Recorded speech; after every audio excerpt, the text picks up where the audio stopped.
Well, our class this morning is on the Singniya of Guru Gobind Singh's time. So the women of Guru Gobind Singh's time.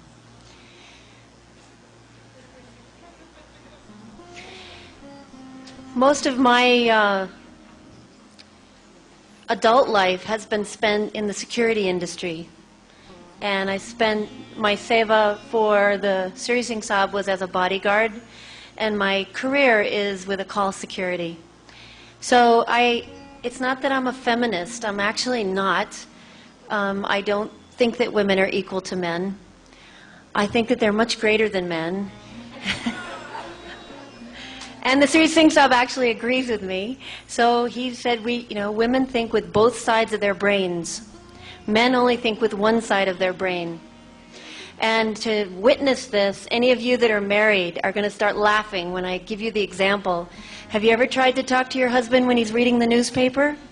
It can't be done. And it's not, you get angry with him, but he's not hearing you, because he simply can't read and talk at the same time. Where a woman can read, talk on the phone, watch the television, and take care of her kids at the same time, and flip prantas at the same time. We use both sides of our brains simultaneously. There's a reason for that. Women actually are the ones that can reach up into a kalpurak to bring down a soul. It's not because we're great, it's because we have a great job to do, and that is to bring conscious children into the earth. And so that's our duty to do, and that's why we have these faculties and facilities. And I can't tell you the very first time that it was in India, and I was on bodyguard duty, and it was approached to me that it was an inappropriate thing to do, and that women really shouldn't have that type of role, because look, women didn't stand up as the Panch Pyare. So why should we claim an equal role? And it took me years to find the answer to that, and I'll answer it at the end of the class. And now it's something that's very, very clear to me. For this class, actually many of the women here have already gone through this class with me. It's my most favorite topic. So I ask you to sit through it and listen to it again, because I love saying it over and over again. And those men that are here, I ask you to come into your feminine self. There's a masculine self in women, and there's a feminine self in men. And in the spiritual context, every man is feminine compared to God. That's why even the gurus put themselves in that position. That is not a position of secondary. That's a position of openness. It's a position of supplication. It's a position of embracing. So put yourself in your feminine thoughts just for a few minutes. And hopefully I can give you some examples of the women in Guru Gobind Singh's life that will change your mind about how the mind of a woman works. Guru Gobind Singh, actually in the Dasam Granth, half of the Dasam Granth is written in the feminine tense. Half of the Dasam Granth is written about the feminine aspect. The Chandi Divar, the Chandi Charitras, and even the Pukyan are about the feminine aspect. So the Singniya was not something that was overlooked by Guru Gobind Singh. He knew that the aspect of womankind was an essential part of how the universe worked. So back to the original question. I look forward to that. Now nobody dares say this to me, but I look forward to the day when some Sikh will come up to me and said, well, if women were supposed to fight, how come they didn't stand up and become one of the Panch Pyare? Well, after the death of Guru Gobind Singh, Mata Sundari led the Khalsa for 40 years. There was no man great enough to stand and take the place of Guru Gobind Singh. For 40 years, the Khalsa was led by a woman. It was Mata Sundari who collected the Dasam Granth. She sent Sikhs out to all the land of the Punjab to bring back the writings of her husband, and she verified that it was the true writings and put it together in the Dasam Granth. So my answer is, I'm forever grateful for those Singhs of the Khalsa who stood on that day. But my question back to you is, how come no man could lead the Khalsa at the time of need? It took a woman to do that job. So the men did their job, and the women did our job. And that's the answer to that question. 80 years later, after the death of Guru Gobind Singh, after the Sikh missiles had risen up in the Punjab, Baba Bagal Singh actually conquered Delhi for a short period of time.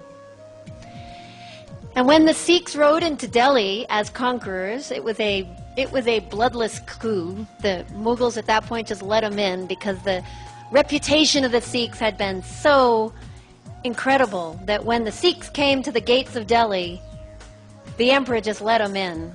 Said, okay, now what? We're not going to fight. And riding along with the Singhs were the Singnia. They were actually in the battles with the men 80 years later. And this is a quote from the Naveen Pant Prakash by Gyani Gyan Singh, who is one of the very authentic historians. It's written in 1877. It's about 100 years after it happened. And he took this from the writings of the Mughals of when the Sikhs came in.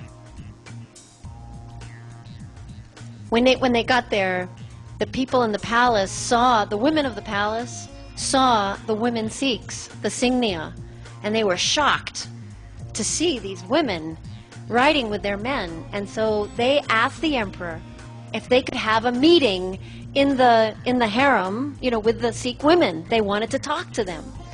And so the emperor consented, and they made arrangements. And so the Sikh women made preparations to go visit.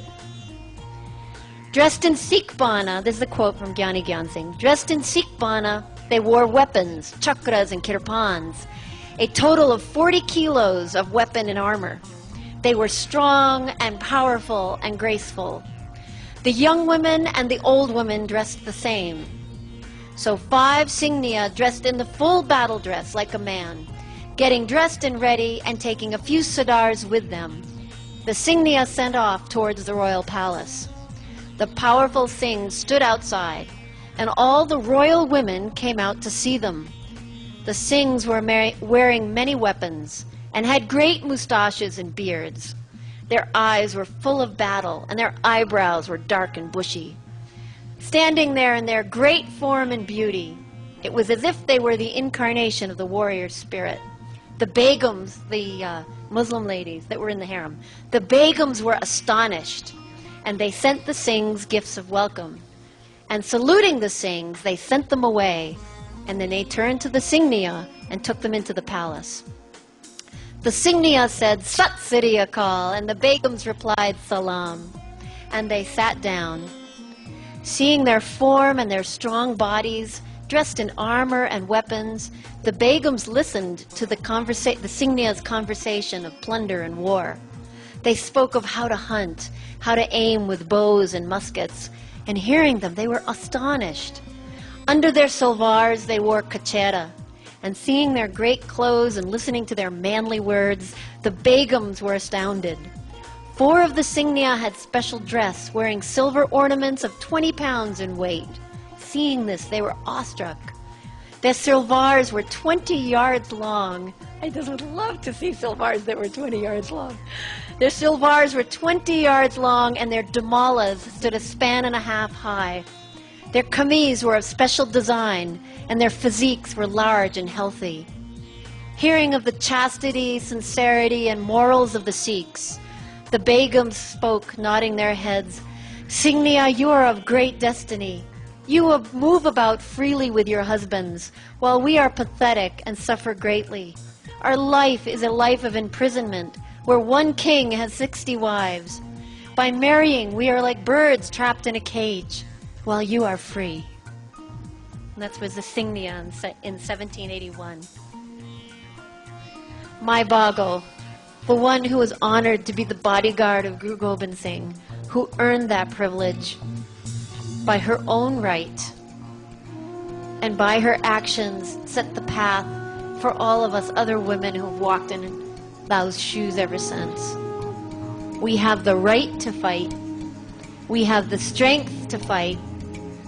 We can be soldiers and we can be mothers. We can be scholars and we can be feminine. We can be whatever we want.